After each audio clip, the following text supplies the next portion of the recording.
नमस्ते, मैं हूं हर्षित जोशी और मेरे साथ मौजूद हैं न्यूज़ 18 के पॉलिटिकल एडिटर यतेंद्र शर्मा। यतेंद्र जी, 100 वर्ष संघ की यात्रा के ऊपर विज्ञान भवन में व्याख्यानमाला हुई थी संघ चालक मोहन भागवत की। कई प्रश्न आए, कई जवाब दिए गए। तो जो महत्वपूर्ण जो वहाँ से प्रश्न निकले हैं, तो आम जनता क्या जानना चाहती है, वहाँ से क्या निकला है, ये बताइए आप। देखिए, आम जनता हो या पॉलिटिकल कार्यकर्ता या जर्नलिस्ट या बाजार की समझ रखने वाले लोग, जिसका जैसा सवाल था, जिसकी जैसी जिज्ञासा थी, मुझे लगता है इस 3 दिन की जो व्याख्यानमाला थी वो सब कुछ क्लियर लगभग हुआ है। 100% नहीं हुआ होगा तो 90%, किसी का 80%, किसी का 70%, लेकिन काफी हद तक जो सोच थी संघ को लेकर या इस देश के प्रति, संस्कृति के प्रति, या आने वाले समय में देश किस तरह से आगे बढ़ेगा और संघ क्यों जरूरी है, उस सारी बातें संघ प्रमुख डॉक्टर मोहन भागवत ने रखी। और मैं खुद वहां पर 3 दिन मौजूद रहा और 3 दिन अलग अलग फील्ड के लोग थे। वो ऐसे लोग थे जिन्होंने संघ के बारे में सुना लेकिन कभी सोचा नहीं कि संघ कैसे होगा। कईयों की भ्रांतियां अलग थी, कईयों की सोच अलग थी कि संघ के बारे में जिस तरह से जहर फैलाया जाता है, तो वो भी काफी हद तक दूर हुई। क्योंकि जब चीजें क्लियर होती हैं और जो संघ चलाने वाले लोग जब आपके सामने मौजूद हों, क्योंकि कई पत्रकारों के मन में कई सारे सवाल हैं, मेरे भी मन में कई सारे सवाल थे, मैंने सवाल भी पूछा, उन्होंने उसका आंसर भी दिया, खासकर डेमोग्राफी, क्योंकि एक ज्वलंत विषय है। हर इलेक्शन में वो आता है। अभी तो बिहार इलेक्शन आने वाला, तो पूरे मुद्दे पर जिस तरह से घुसपैठिए का जो डेमोग्राफी चेंज हुई, वो विषय उठाए गए। अपोजिशन भी लगातार ऐसे विषयों को उठा रहा है, उनका पलटवार होता है, वो आपस में रहता है। उनको लगता है कि घुसपैठिए आपकी वजह से आए, या आए तो वो हमारे वोटर हैं कि क्यों उठने चाहिए, कई सारी चीजें हैं। लेकिन इस 3 दिन की व्याख्यानमाला में जो वहाँ मौजूद था, या जिसने उनका टेलीकास्ट देखा होगा हमारे टीवी के माध्यम से, प्रिंट के माध्यम से या डिजिटल के माध्यम से, तो मुझे लगता है कि सबका क्लियरेंस जो होती है वो काफी हद तक दूर हुई होगी। आरएसएस संघ चालक मोहन भागवत ने वहाँ पर कई सवालों के जवाब दिए। तो कई सवाल थे, हमने चर्चा करी कि हम कुछ सवालों के यहाँ पर जो सवाल पूछेगा उस पर ही बात करेंगे। तो पहला सवाल ये था कि उनसे पूछा गया, क्या ये देश हिंदू राष्ट्र है?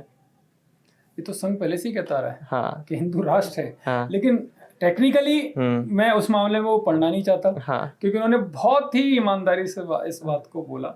क्योंकि लोग तो जो हिंदू राष्ट्र है वो चाहते हैं कि कागजों में हो, जिस तरह से नेपाल एक समय में होता था, वो संविधान के अनुसार या उनकी मान्यता के अनुसार। उन्होंने कहा कि हिंदू राष्ट्र घोषित करने की जरूरत नहीं है, क्योंकि वो हिंदू राष्ट्र पहले से ही है। वो पूरे अखंड भारत का सपना लेकर उन्होंने एक बात ये भी बोली कि ये बात अधिकृत घोषणा करने की जरूरत नहीं है। ये इसी वजह से कर रहा हूँ वो, क्योंकि उन्हें पता है जैसे ही इस बात को बोलेंगे तुरंत फिर एक नया विवाद शुरू हो जाएगा कि अरे आरएसएस वाले तो फिर से हिंदू मुस्लिम के उस पर आ गए और इस देश को, मुसलमानों को या दूसरे धर्मों को बाहर निकालना चाहते हैं। हिंदू राष्ट्र का मतलब आमतौर पर क्या समझा जाता है कि किसी भी राष्ट्र को अगर हिंदू राष्ट्र घोषित कर दिया जाए या मुस्लिम राष्ट्र घोषित कर दिया जाए तो बाकी के लोग नहीं रहते। लेकिन इस देश का संविधान सभी धर्मों को, सभी जातियों को एक साथ रहने की अनुमति देता है, बशर्ते उस कानून के दायरे में, उस संविधान जो इस देश ने उनको जो कानून दिया है, जो शक्तियां दिया, उसको फॉलो करें। अगर आप उसको उस लक्ष्मण रेखा को लांघने का प्रयास करेंगे तो फिर कानून अपने हिसाब से काम करेगा।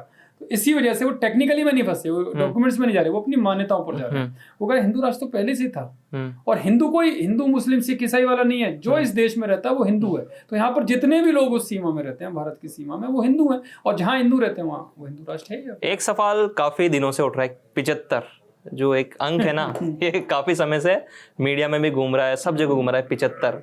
तो उस पर भी सवाल पूछा गया, मैं आता हूँ उसी पर। तो उस पर भी पूछा गया, क्या 75 साल रिटायरमेंट की कोई उम्र है? तो उन्होंने कहा, फिर उस पर क्या जवाब दिए, ये बताइए आप, क्योंकि वो 75 जो अंक है ना, अब तो क्लियर हो गया। 75 की आप बात कर रहे हो, बहुत लोगों के मन में भी था। और जब उन्होंने महाराष्ट्र में इस कार्यक्रम में ये बोला था, तो उन्होंने मराठी में एक चीजें बोली, और पिंगले साहब का उन्होंने उदाहरण दिया था। पिंगले साहब बहुत मजाकिया, बहुत वरिष्ठ कार्यकर्ता, पदाधिकारी माने जाते हैं। पूरा उन्होंने उदाहरण दिया कि किस तरह से वो मजाक के तौर पर आया कि भाई 75 की साल के बाद माना जाता है कि आदमी रिटायर हो जाता है।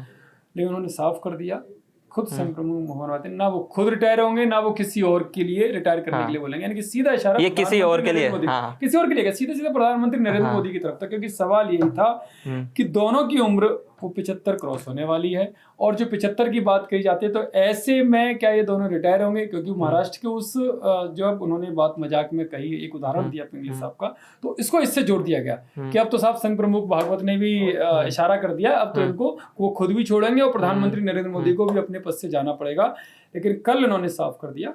और वैसे भी संघ में मैं आपको एक संघ की नियम बता देता हूँ। संघ में एक नियम है, मान्यता है, जो परंपरा है कि जो संघ प्रमुख का चुनाव होता है या उनको हटाने का प्रोसेस होता है, नहीं होता जब तक संघ प्रमुख खुद चाहेंगे तब तक उस पद पर बने रहते हैं, यानी उस जिम्मेदारी पर। अच्छा। और संघ में इसको दायित्व बोला जाता है। वो अपने दायित्व का निर्वहन करते रहेंगे, उनको कोई हटा नहीं सकता, उनका कोई चुनाव नहीं होता। वो संघ प्रमुख जिसको चाहेंगे वही संघ प्रमुख बनेगा, उसके लिए वो किसी से पूछेंगे ऐसा जरूरी नहीं है। हालांकि संघ में एक बड़ी खासियत है, कल उन्होंने कई बार संघ प्रमुख डॉक्टर मोहनराव भागवत ने बोली भी कि वो जो भी फैसले होते हैं वो बाकायदा बातचीत करके लिए जाते हैं। जो उनकी छोटी टोली, आपने कोर ग्रुप शब्द सुना होगा, वहाँ कोर ग्रुप शब्द यूज नहीं होता, वो छोटी टोली होती है जिसमें सरसंघ चालक होते हैं यानी संघ के हेड, सरकार्यवाह होते हैं यानी कि general secretary, national general secretary, और बाकी के सह सरकार्यवाह।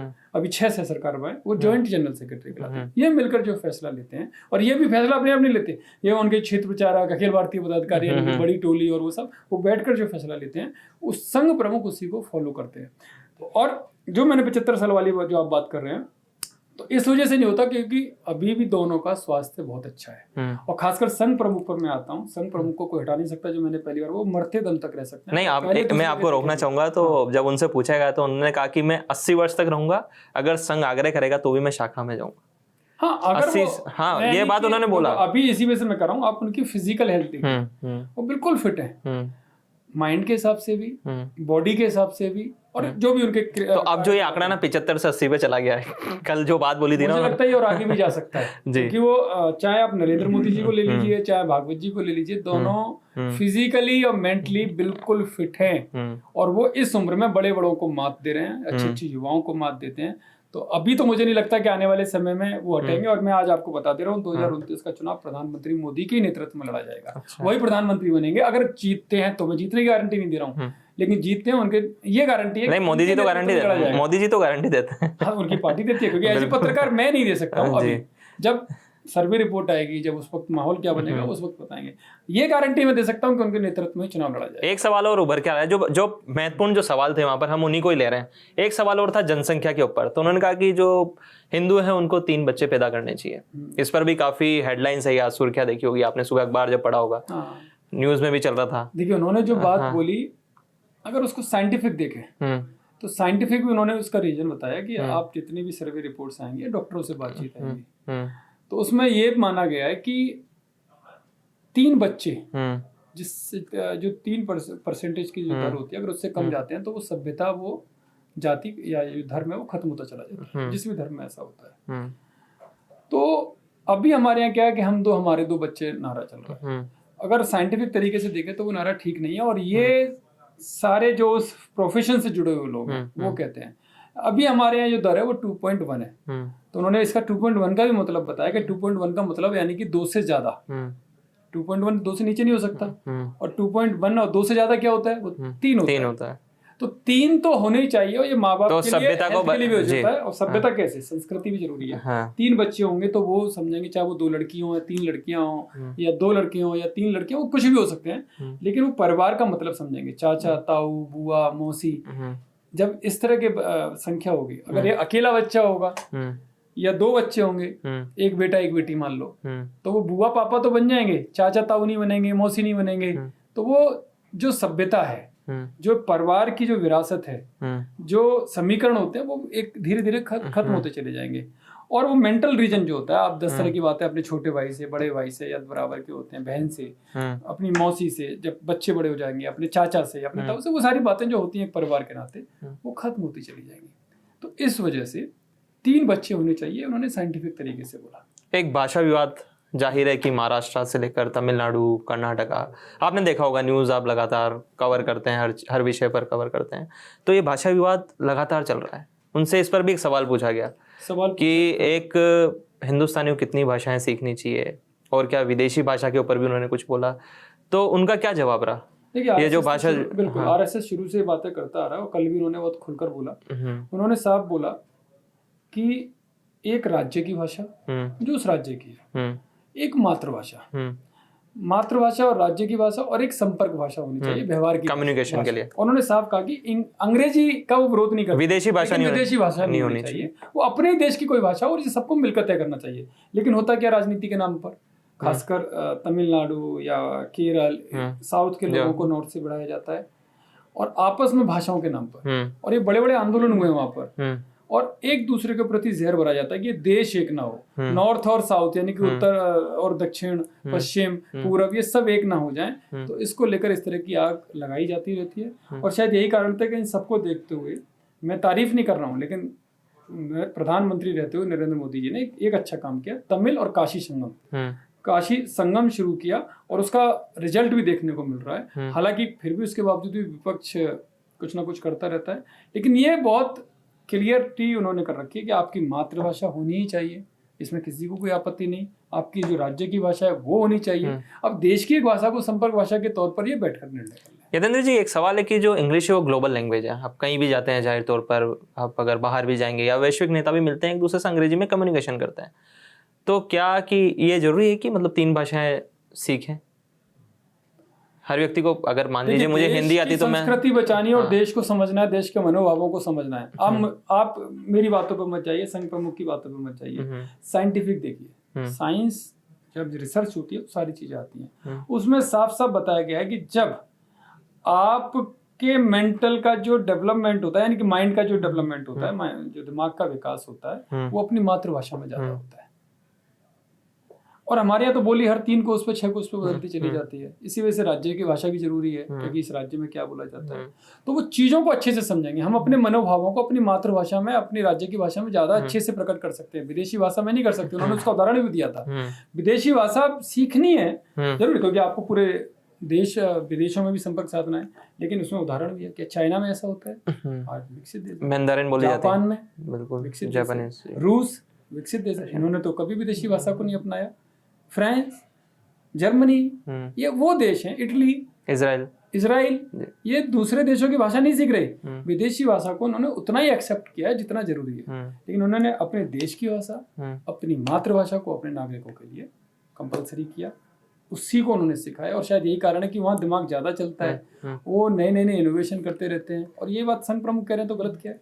ठीक है, अब अगले सवाल पे चलते हैं। आरक्षण, आए दिन आप अलग अलग राज्यों में आरक्षण की मांग उठती रहती है। आज भी देख रहे होंगे आप टीवी पे कि जो जारंगे जी हैं महाराष्ट्र के अंदर, उन्होंने फिर से आरक्षण को लेकर एक रैली की है। तो आरक्षण का मुद्दा लगातार इस देश में उठता रहता है, हर जाति बिरादरी आरक्षण मांगती है। तो वही सवाल संघ प्रमुख से पूछा गया, क्या आरक्षण जरूरी है? इस पर क्या जवाब था उनका? देखिए, एक लाइन में तो जवाब यही कि उन्होंने कहा कि जो संविधान में प्रदत्त आरक्षण की सुविधा है, व्यवस्था है, वो मिलनी चाहिए। और उन्होंने आरक्षण का समर्थन किया। उन्होंने बताया भी कि जो हजारों साल पहले दलितों के नाम पर, पिछड़ों के नाम पर जिन जातियों पर अत्याचार हुए, अगर आज हम उनको कुछ दे सकते हैं, उनको उस मुख्य धारा में ला सकते हैं, तो हमें लाना चाहिए। उन्होंने ये भी कहा कि अगर हम हजारों सालों की जो प्रताड़ना उनको दी गई, 100-200 साल तक अगर हम उसको झेल लें, उसका नुकसान झेल लें, तो दिक्कत क्या है। हालांकि इस बात से जो सामान्य वर्ग का जो यूथ है वो थोड़ा नाराज भी हो सकता है, लेकिन वो इसकी अगर गहराई में जाएगा, जो उन्होंने कहा, तो वो उनका समर्थन करेगा। लेकिन जब आरक्षण में, जब एक बार वो बोल रहे थे बिहार चुनाव में, पिछले चुनाव में, तो उसका नुकसान भी हुआ। उस पूरे मुद्दे को विपक्ष ने मुद्दा बनाया। हालांकि उनका कहने का मतलब ये था कि जिनको आरक्षण का लाभ मिल चुका है, यानी कि जो अब मेन स्ट्रीम में आ चुके हैं, फाइनेंशियली भी और सामाजिक तौर पर भी, सोशली, तो उनके बच्चों को नहीं मिलना चाहिए। उनको मिलना चाहिए जिनको सच में अभी जरूरत है, जो दलित हैं और बहुत गरीब हैं, उनको आगे नहीं बढ़ पा रहे, क्योंकि वो आरक्षण उनसे बचेगा तो इनको मिलेगा, क्योंकि नौकरियां तो जितनी एक जगह रह सकती हैं उससे ज्यादा तो आएंगी नहीं। तो जिनको फायदा मिल चुका है उनके बच्चों को फायदा ना मिले, क्योंकि वो मजबूत हो चुके हैं। लेकिन इस बात को गलत तरीके से पेश कर दिया गया। कितना बड़ा आंदोलन पूरे देश में हुआ, और बिहार इलेक्शन में तो उसका नतीजा भी देखने को मिला। तो इस बार वो उस पछड़े में पड़े ही नहीं। उन्होंने साफ तौर पर कहा, उदाहरण देते हुए, कि अगर थोड़ा सा हमें झेलना पड़े तो झेल लें, लेकिन इन जो जरूरतमंद जातियां हैं, जो पिछड़े लोग हैं, दलित लोग हैं, उनको मिलना चाहिए, जो संविधान ने व्यवस्था की है। एक धर्मांतरण और अवैध घुसपैठ बहुत बड़ा मुद्दा है देश का, इस पर भी सवाल पूछा गया। तो क्या जवाब था मोहन जी भागवत का कि धर्मांतरण लगातार आप देख रहे हैं, कन्वर्जन, और घुसपैठ, रोहिंग्यास, बांग्लादेशी, उस पर भी काफी विवाद दिखते रहते हैं, चाहे वो दो टूक बोला उन्होंने। हाँ, धर्मांतरण जबरन तो होना ही नहीं चाहिए। धर्म, आपको कौन सा धर्म स्वीकार करना नहीं करना ये अपना व्यक्तिगत होना चाहिए, लेकिन इसके लिए अगर लोभ, लालच या किसी भी तरह का डर दिखाया जाता है तो उसके खिलाफ कानूनन कार्रवाई होनी चाहिए, सख्त कदम उठाए जाने चाहिए। हाँ, अगर कोई स्वेच्छा से घर वापसी शब्द तो नहीं लगा, लेकिन स्वेच्छा से अगर वो अपने मूल धर्म में वापस आना चाहता है, वो कोई भी धर्म का हो, उसको वापस जाने देना चाहिए, उसको रोकना नहीं चाहिए। लेकिन यही चीज अगर पैसे से, लाठी के डर से या किसी भी तरह के डर से दिखाई जाती है तो वो गलत है। तो उन्होंने साफ तौर पर कहा धर्मांतरण जो हो रहा है आजकल, जिस तरह से हो रहा है वो चिंता करने वाला है और उस पर रोक लगनी ही चाहिए। उस पर काफी सारे प्रयास सरकार की तरफ से भी हो रहे हैं, लेकिन समाज को भी इस विषय में जागरूक होना चाहिए। संघ के कई सारे संगठन हैं जो इस विषय में लगे रहते हैं, लेकिन कहीं भी लोभ लालच का वो नहीं होता। और उन्होंने तो एक कैथोलिक का उदाहरण भी दिया कि वहाँ तो ये है भी नहीं है, वहाँ लोग नहीं करते, वहाँ पर इसको गलत माना जाता है। तो जब भी इस तरह की मीटिंग होती है वो उन मीटिंगों में कहते हैं, और कल भी उन्होंने खुलकर बोला कि धर्मांतरण किसी भी तरीके से जबरन नहीं होना चाहिए, स्वैच्छिक हो तो चलेगा, लोभ लालच से नहीं चलेगा। संघ प्रमुख जब सवालों के जवाब दे रहे थे तो जाहिर तौर पर एक सवाल जरूर उठेगा, राजनीतिक विषय, वो तो उठना लाजमी था। तो किसी ने पूछा कि संघ किसी पर्टिकुलर राजनीतिक पार्टी की सहायता करता है, तो क्या संघ अन्य पार्टियों की भी सहायता करेगा? तो इस पर क्या जवाब दिया उन्होंने कि क्या संघ करता है? तो पहले भी संघ जब 2018 में, मैं आपको बता दूं, ये पहली बार नहीं हुआ, ये 2018 में विज्ञान भवन में पहले भी 3 दिन का हुआ, वहां पर भी इस तरह के सवाल आए। और वहां नहीं, जब भी संघ के इस, क्योंकि विपक्ष कहता है ना कि भारतीय जनता पार्टी को संघ समर्थन करता है, वो तो खुलकर भी बोलते हैं। वो तो कहते हैं कि हम तो कांग्रेस को भी देने के लिए तैयार हैं, हम तो सपा को भी देने के लिए तैयार हैं, हम टीएमसी को भी। एक और राजीव गांधी वाला उदाहरण उन्होंने दिया कि जब जब हमसे सहायता मांगी अपोजिशन पार्टी ने, वैचारिक मतभेद हो सकते हैं, लेकिन अगर हमारा परमानेंट सहयोग चाहिए तो हमारे विचार मिलने चाहिए, विचार नहीं मिलते तो अगर आपको जब जब जरूरत पड़ती देते हैं। राजीव गांधी का उन्होंने उदाहरण दिया, नागपुर में उनका एनएसयूआई के अध्यक्ष थे राजीव गांधी, और एनएसयूआई के अध्यक्ष रहते हुए वहां पर कोई कार्यक्रम था, वहां पर कार्यकर्ताओं को, उनके एनएसयूआई के कार्यकर्ताओं के भोजन का कुछ प्रबंध था, लेकिन वहां भगदड़ मच गई। भगदड़ भी ऐसी मची कि एनएसयूआई के कार्यकर्ता नागपुर की मार्केट में जाके लगभग 30,000 लोग थे, उन्होंने बताया, बड़ी संख्या थी, क्योंकि उस वक्त तो कांग्रेस का बोलबाला था। तब वहां के जो सांसद थे उन्होंने, जो अभी के संघ प्रमुख हैं भागवत, वो नागपुर में प्रचारक थे, उनको फोन किया और मदद मांगी। तो 12, शायद मैं संख्या अगर भूल नहीं रहा हूँ, तो 12 मैच चल रही थी भोजन बनाने के लिए, जिसमें से 7 में तुरंत संघ के स्वयंसेवक गए। उन्होंने ये नहीं देखा ये कांग्रेस के कार्यकर्ता हैं, उन्होंने देखा कि इनको जरूरत है और व्यवस्था करनी है, क्योंकि उनको खाना नहीं मिल रहा सही से। तो ऐसे में भूखों को खाना खिलाना, ये भी तो संघ का, स्वयंसेवकों का काम है, और ये हमारे देश की संस्कृति भी है, ये परंपराएं भी हैं। और उन्होंने उसको अनुरोध करने पर उन्होंने वो सहायता उपलब्ध कराई। उन्होंने जयप्रकाश जी का भी एक उदाहरण दिया, हालांकि इस तरह से नहीं दिया। उन्होंने कहा कि संघ के विरोधी कोई भी हो सकते हैं, लेकिन जब वो संघ को जानने की कोशिश करते हैं, पास से देखते हैं, तो वो संघ के समर्थक भी हो जाते हैं। जेपी एक समय संघ के कार्यालय को जलाने के लिए हाथ में मसाल लेकर निकले थे, लेकिन बाद में जेपी ने कहा कि अगर कोई परिवर्तन ला सकता है तो संघ ला सकता है, और उसको आगे आना चाहिए। हालांकि अब मैं ये बात जो संघ प्रमुख के हवाले से बता रहा हूँ, हो सकता है मेरे ऊपर ही आरोप लग जाए। नहीं, मैं पत्रकार के नाते कह रहे हो कि एक संघ के स्वयंसेवक के नाते मैं सवाल को थोड़ा सा और खींच लेता हूँ, है ना? थोड़ा और खींचता हूँ कि अगर कांग्रेस आरएसएस से हेल्प मांगे चुनाव के समय, तो क्या आरएसएस हेल्प करेगा? आरएसएस, जो मुझे एक पत्रकार के नाते लगता है और जो खुद संघ प्रमुख ने कहा, उनके विचारों से सहमत होना पड़ेगा। वो जिस विचारधारा की बात करते हैं, अगर कांग्रेस उस विचारधारा पे चलेगी तो 100% करेंगे, और अन्य दल भी कांग्रेस मुझे लगता नहीं कि कांग्रेस उस विचारधारा पर, कोई भी दल जो आरएसएस की विचारधारा है जिसको लेकर तो वो टारगेट करते ही हैं, और वो टारगेट भी गलत तरीके से करते हैं, क्योंकि संघ कई बार प्रूफ कर चुका है कि जो दिखाया जाता है संघ वैसा नहीं है। संघ सबको साथ लेकर चलने वाला है। या जो हिंदू मुस्लिम की बात कही जाती है कि मुसलमानों को मारने वाला, तो उन्होंने कहा कि उदाहरण तो दो, कौन सा संघ का संगठन इस तरह का काम कर रहा है, आप कोर्ट में क्यों नहीं ले जाते हो, आप क्यों नहीं एफआईआर करते हो। कुछ लोग हो सकते हैं अपवाद, लेकिन संगठन नहीं है। और खुद संघ प्रमुख अगर यहाँ पर कह रहे हैं तो यानी कि सारा संघ परिवार इस बात को कह रहा है। अगर राहुल गांधी ने कल उनकी बातों को सुना होगा, अगर उनमें थोड़ा सा लगा होगा क्यों ना मैं हेल्प मान लूं बिहार चुनाव में, पॉसिबल है?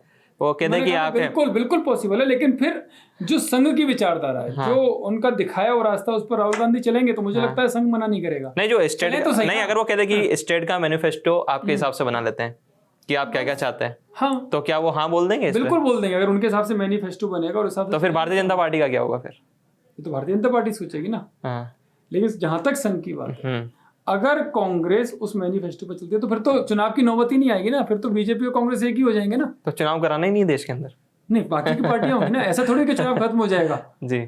ऐसा नहीं है। हाँ। लेकिन जब एक ही रास्ते पर आप आ जाते हो तो फिर वहाँ चुनाव वहां नहीं होगा, बाकी की जो पार्टियां उनके बीच में। चलिए एक आखिरी सवाल पे चलते हैं। लेकिन राहुल गांधी चाहेंगे क्या? मुझे तो लगता है सपने। अगर कल सुना होगा तो अगर उनको लगा होगा कि जब पिताजी की मदद करी क्यों ना बेटे की भी मदद कर दे, क्योंकि उस टाइम भी मोहन जी भागवत नहीं करी थी, अभी भी मोहन जी भागवत है। अभी तो उनका अब तो बड़े को खत्म कर, नहीं, अब तो बड़े दायित्व पे आ गए ना, कैसे चलेंगे? अब तो बड़े पोजीशन पे आ गए, बड़े पद पे आ गए, तो वो सोचेंगे ना कि जब उस टाइम वो शायद वो प्रांत प्रचारक थे, अब तो इस बात को भी नहीं मानेंगे। अब तो सरसंघ चालक हो गए। नहीं, ये तो कर रहा हूँ, राहुल तो इस बात को भी नहीं मानेंगे। हाँ। इस बात को तो वो अपने लोगों पर जिक्र भी नहीं करेंगे जो आप कह रहे हो। नहीं, कल ये बात तो पब्लिक डोमेन में ना, उन्होंने इतने पब्लिक डोमेन में तो बहुत सारी चीजें होती है, लेकिन दूसरी पार्टी वाले से मानते नहीं। अच्छा, नहीं मानेंगे वो इस बात को? मुझे तो नहीं लगता। अच्छा, चलिए आखिरी सवाल पे आते हैं, हिंदू मुस्लिम की बात पर, जो इस देश का एक बहुत बड़ा विषय है हिंदू मुस्लिम, उस पर भी उन्होंने खुलकर अपनी राय रखी। क्या कहा था? क्लियर उन्होंने जो कहा, उन्होंने तो साफ तौर पर कहा कि आप हिंदू मुस्लिम करते हो, संघ नहीं करता।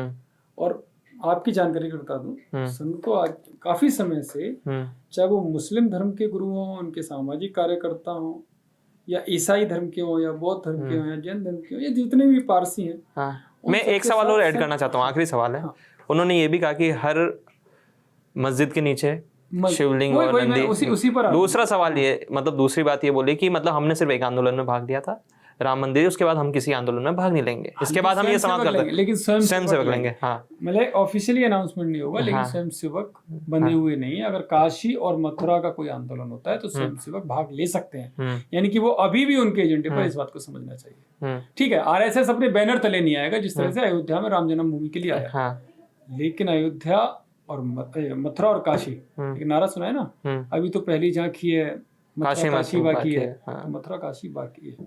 नहीं, ये वो कह रहे हैं, उन्होंने एक बात और भाग लेंगे। हाँ, स्वयं सेवकों को वो नहीं रोक सकते। इस्लाम कभी खत्म नहीं होगा, यही बोला, इस्लाम कभी खत्म नहीं होगा इस देश में।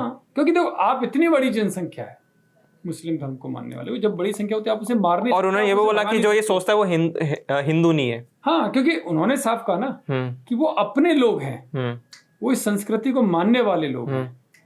पूजा पद्धति तो अलग हुई है ना, लेकिन एक चीज और आप भूल रहे हैं, बीजेपी प्रेसिडेंट को लेकर भी। हाँ, ये आखिरी सवाल आ रहा है, माफ कीजिएगा, ये सबसे इम्पोर्टेंट सवाल है कि भारत, हाँ, ये भी उन्होंने क्लियर कर दिया कि दिक्कत उनकी वजह से नहीं है। मुझे माफ करेगा, एक आखिरी सवाल की, उनका फैसला अगर उनको संघ वालों को लेना होता तो इतना टाइम, हाँ, एक हो जाता, जो सबसे महत्वपूर्ण सवाल था, उन्होंने बीजेपी के पाले में डाल दी है। अब मैं आपको अंदर की बात बताता हूँ, व्यक्ति को लेकर अध्यक्ष कौन होगा इसको लेकर लड़ाई नहीं है संघ और बीजेपी में, लड़ाई तो है ही नहीं। उन्होंने पहले भी कहा मतभेद है, मनभेद नहीं है, और उन्होंने उससे इनकार भी नहीं किया। ये बड़ी चीज मैं आपको बता दे रहा हूँ अपने दर्शकों को, मतभेद हैं लेकिन वो व्यक्ति को लेकर नहीं है, और वो फैसला भी बीजेपी को करना है, ये साफ कर चुके हैं। पालक्कड़ में भी जब इनकी समन्वय बैठक हुई थी, तब हमने अखिल भारतीय प्रचार प्रमुख सुनील आम्बेडकर जी से सवाल पूछा था, मैंने खुद पूछा था, तब भी उन्होंने कहा था कि घर में छोटी छोटी चीजें होती रहती है, यानी कि साफ मैसेज था कि सब कुछ अभी तक जो समझौता होना था, ये समझौता जो सुधार होना था वो अभी तक हुआ नहीं। और ये कल भी संघ प्रमुख मोहन भागवत जी ने साफ कर दिया कि अभी भी चीजें सुधरी नहीं है, वो हाँ उस रास्ते पर चल रहे हैं, उसमें कितना समय लगेगा वो बीजेपी वाले तय करेंगे। यानी कि व्यक्ति को लेकर लड़ाई नहीं है, कौन अध्यक्ष होगा इसको लेकर लड़ाई नहीं है। अब मैं आपको अंदर बता रहा हूँ, लड़ाई है उस रोड मैप को लेकर जो संघ ने तय किया, जो आप कह रहे थे कि राहुल गांधी मानेंगे तो कहीं कहीं वो उस रास्ते से वो लोग भटके हैं, और संघ को ऐसा लगता है, तो संघ चाहता है कि वो रास्ता एक रोड मैप फिर से तैयार हो। उस रोड मैप में किसकी क्या भूमिका होगी, कितनी भूमिका होगी, वो जब सब चीजें क्लियर हो जाएंगी तो प्रेसिडेंट को लेकर 2 मिनट में, 2 घंटे जब बैठेंगे, 2-4 घंटे की बैठक में वो तय हो जाएगा। यतेंद्र जी, कब तक हो जाएगा ये सवाल? मैंने पिछली बार पूछा था। नहीं, ये कब होगा रोड मैप? ये तो साफ साफ है ना कल की बात से, रोड मैप बीजेपी को बनाना है। जो संघ के सिद्धांत है, सैद्धांतिक भूमिका जो होती है, जो पहले से वो लेकर चले, ऐसा लग रहा है बीरबल की खिचड़ी पकड़ी है, ऐसा लग रहा है, इतना टाइम हो गया। हाँ, तो टाइम उन्हीं को तय करना है ना बीजेपी। आपको क्या लगता है कब तक बन जाएगा रोड मैप? आपका क्या आकलन कहता है, क्योंकि आप कवर करते हैं? मैं कवर करता हूँ इसी वजह से, क्योंकि बार-बार डेटें हैं, और वो आपसे मैं पूछता हूँ बार-बार, वो मन से लोग तय करते हैं। इसी वजह से मैं ऐसा पत्रकार हूँ जो मन से नहीं बोलूंगा। जब ये चीजें तय हो जाएंगी, संघ ने जो बोला है वो चीजें तय हो जाएंगी, कागजों पर आ जाएंगी, और वो भूमिका पूरी क्लियर हो जाएगी कि हमें इस भूमिका में रहना है, ये इसकी इनकी भूमिका इतनी होगी, और संगठन मंत्रियों की भूमिका क्या रहेगी, किस पदाधिकारी की भूमिका क्या रहेगी, और जो पूरा संगठन किस रोड मैप पे चलेगा, जब वो तैयार हो जाएगा तब संघ और बीजेपी के लोग बैठ जाएंगे, और मुझे लगता है वो 2-4-5 घंटे की मीटिंग जो भी होगी उसमें तय हो जाएगी कौन अध्यक्ष होगा। चलिए, तो ये थे हमारे साथ यतिंदर जी, जो न्यूज़ 18 के पॉलिटिकल एडिटर हैं। जो अभी 3 दिन की व्याख्यान माला हुई थी विज्ञान भवन में, उसके अंदर जो कुछ महत्वपूर्ण सवाल थे उनका इन्होंने जवाब दिया, क्योंकि ये वहीं मौजूद थे, और जो हमने जो वहाँ पर महत्वपूर्ण प्रश्न उठाए गए थे उस पर हमने बात करी थी। जाहिर तौर पर आपको जरूर कुछ इन चीज़ों से कुछ सामने निकल, लगता है कि समझा होगा, काफी, बिल्कुल काफ़ी समझा होगा। तो आगे भी हम इस तरह के विषय पर बात करते रहेंगे। आप देखते रहिए न्यूज़ 18।